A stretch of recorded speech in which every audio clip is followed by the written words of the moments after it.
The New York Jets have interviewed Louis Riddick for the GM position, and Deion Sanders just sent a serious message to the New York Jets telling them to hire him, and it makes you wonder if something's brewing here where the New York Jets might then have an interest with Louis Riddick as the GM to select Shedeur Sanders, the son of Riddick's former teammate Deion Sanders, and we're going to break it all down. What's up, guys? Welcome back to Jets Digest. It's Chris and Matt here, and if you guys like the content, make sure to subscribe. It helps us out a ton, but we're going to jump right into things because the New York Jets are interviewing none other than former NFL player Louis Riddick for the general manager position as broken by Adam Schefter. Now, this was an expected interview for Riddick to be interviewed by the New York Jets, and it's someone who he's worked in NFL front offices before. He's an NFL veteran. It makes you think the Jets could have some actual interest in him,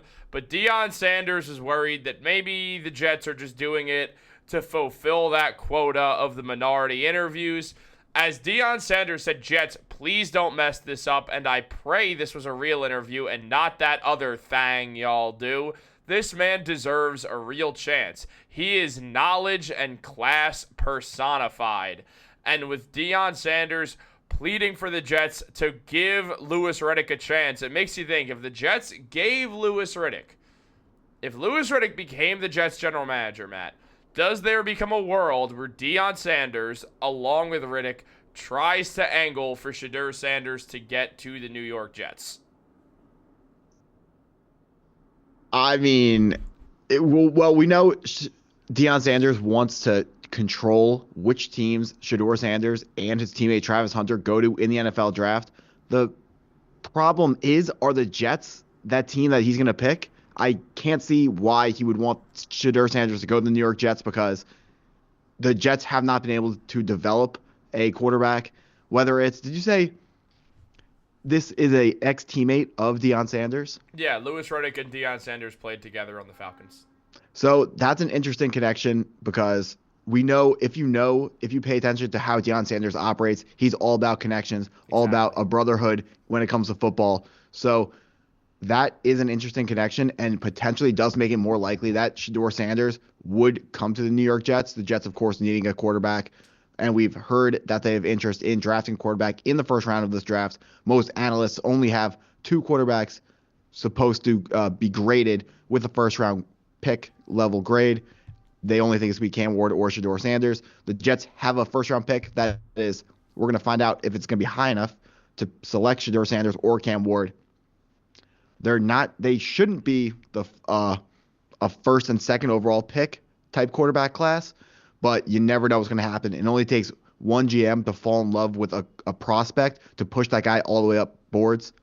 If there's real buzz that a trusted GM in the scouting community believes that a quarterback is deserving to go really, really highly in the draft, that will leak out, and other GMs will be more likely to want to go up and get that quarterback. They might trade up for him. They might look at the film and think that he deserves to go higher just because they heard this other guy likes his player as well.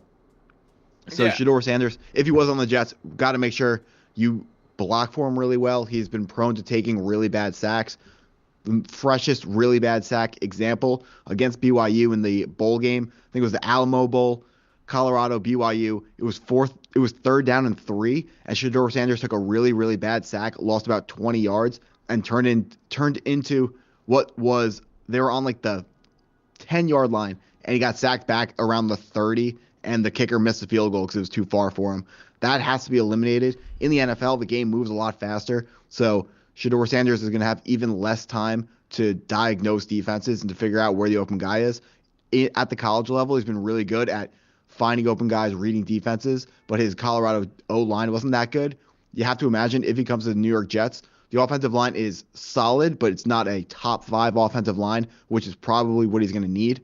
We're going to see if he does come to the Jets, is he going to be able to protect himself? Because some of these sacks are from the offensive line. Some of these sacks are brought on by Shedeur Sanders, holding the ball too long, playing too much hero ball. The Jets, if they drafted Shedeur Sanders, they would have to make sure they protected him really, really well, because if he is rushed too much, he's going to bust as a prospect no matter where he goes.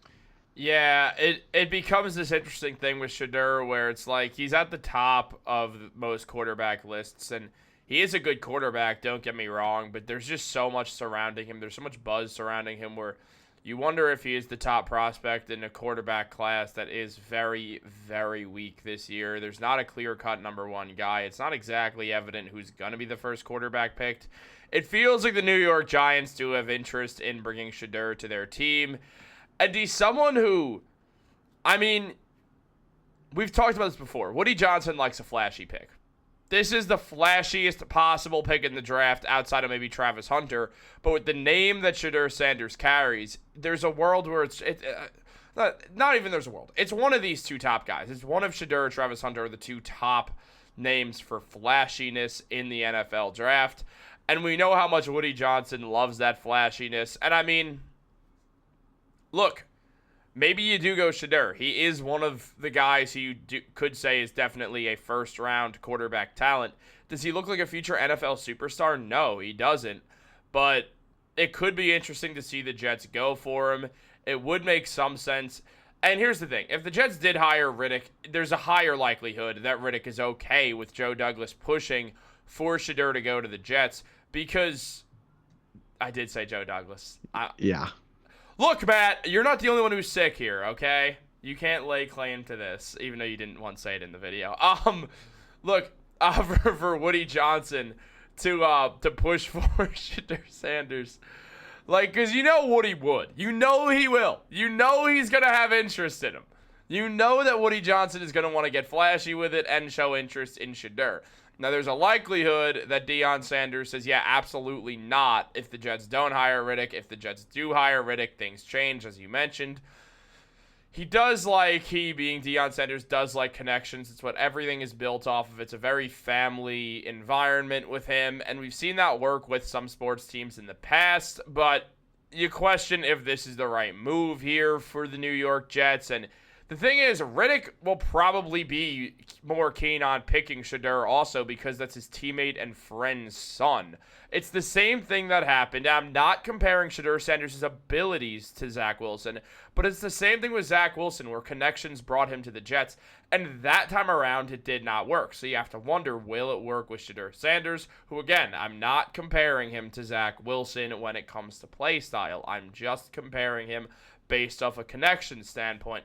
So it does become interesting. Look, I'll be honest, I don't think the Jets are going to hire Louis Riddick. I don't think he's going to be the GM, and I do think that once the Jets don't hire him, Deion Sanders is going to say, yeah, no, the Jets are not picking neither one of my boys. That's not happening. They're not doing that. Now, the question lies what the teams are that are going to get blocked, and it feels like Shedeur is open to wanting to go to the Giants, and it feels like Shedeur and Deion would both be cool with that. The Jets, it's definitely less likely. The Jets have the longest route in North American sports history. No, they don't. North American sports currently, I am messing this up right now. But what they do have is the thought, well, what if Shedeur Sanders is the quarterback on the first Jets team to get back to the playoffs? And that is going to be enticing. So I do imagine Deion Sanders will consider not putting the Jets on that list, but I think at the end of the day, all of it relies on who becomes the general manager, because you know Deion, like anyone else, is going to be very weary of the owner being, I was doing that earlier, is going to be very weary of letting his son go to a team that is owned by Woody Johnson. So thinking about the teams where Shedeur Sanders is going to get blocked from going, he's going to be blocked from, you'd have to imagine, the Cleveland Browns, another team with a history of ineptitude and not living up to expectations, not doing things correctly. The Panthers probably on that list as well, although Bryce Young every single week except for the Cowboys game, since he returned from being benched, has looked more and more like a franchise quarterback. They are going to be out of the quarterback market in this upcoming free agency cycle NFL draft. Shedeur Sanders wouldn't go there if they needed a quarterback. The New York Jets, really not the worst landing spot for Shedeur Sanders in Deion's eyes, but the Giants are a significantly better landing spot because they have more consistency from their ownership, and they have a more winning history than the New York Jets, and they just have a better reputation when it comes to NFL teams. So Deion Sanders is, I mean, when you're going to be a top quarterback pick, you're gonna go to a bad team. That's what comes with the territory. Like you can't have it both ways. You can't be a really high draft pick. Everyone wants to be a really high draft pick, but you can't be a really high draft pick and go to a good team. Doesn't work like that. Shedeur Sanders has to pick one, and he knows what it takes to be. When you're picked that high, you're expected to be the savior of a bad team. I really think he has the mental stuff. It's going to come down to physical makeup for Shedeur Sanders. He doesn't have a big-time arm. He's not overly athletic. He's only 6'2". These are the reasons why I was kind of hoping Drew Aller or Jalen Milroe were going to have a really, really good year. Neither one of those guys had a really good year. We're going to see who is in the draft between those two and who isn't.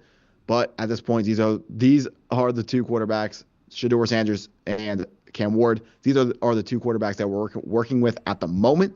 And the Jets are going to find a way to make it work because Woody Johnson, he's going to do something. He has to have that splash you talked about. He is not just going to sit back and let whatever happen. He's got to make sure the Jets are in the headlines at all times. Yeah. And I mean, look, Shedeur does put them in the headlines, not only being Deion Sanders' son, but at the same time, most completions in the conference, in the Pac-12 or Big 12 this year now.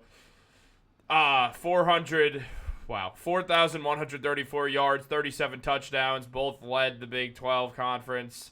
Most yards per attempt passing, most yards per attempt, most average yards per attempt.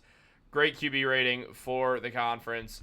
It's not that Shedeur Sanders is a bad player at all. In fact, he's a good quarterback. And there's a world where he does go to the right team and he succeeds. It just doesn't feel like that team's going to be the Jets. Now, it always could be. But you do have to imagine the Jets would have to trade up. Look, Shedeur Sanders is going to be a top 5 pick in the draft. And the Jets, they might not have a top 5 pick. So a lot depends on what happens this week with the New York Jets and where they pick. But they probably have to trade up to get Shedeur Sanders, and that just feels like a nightmare scenario. Nothing to do with Shedeur. Well, it kind of does. It's the fact that he's not a franchise-altering quarterback for the New York Jets, but as well, it's just the fact that there's so many defenders in this draft, it makes more sense to go that route and wait a year for quarterbacks. Completely agree. Shedeur Sanders, you're reading off his stats in the Big 12. It's not surprising at all that he leads the Big 12 in all those stats because he's the best quarterback in the Big 12 by a mile. Yeah. Definitely by a mile. I'll just think about it for 1 second. Want to make sure I don't say anything too crazy here, but there's a reason why he's, thought of as highly as he's been thought of. Even though he doesn't have elite traits, so some guys get into the top of the drafts, like Anthony Richardson. He didn't get there by playing quarterback really well. He got there by being 6'4", running a 4.44 40. At the combine and having a monster arm. Shedeur Sanders, unfortunately, when he was born, he was not given any of those physical gifts, but he got there by working his butt off, learning how to read defenses, playing quarterback at a really high level. Of course, being coached by one of the most iconic NFL players in the history of football, prime time. Honestly, it would be very exciting to see Shedeur Sanders. If we traded up for him, I really think that would hurt the franchise long term. But it would be... It'd be the fun thing to do, as we talk about. It would be box office for sure. It would be box office, as Stephen A. Smith said. And you know who also works their butt off, guys? Me and Matt. So if you guys like the channel, make sure to subscribe, turn on post notifications, and yes, Matt and I do have one butt between us. Go figure. Guys, have a great day, and go Jets.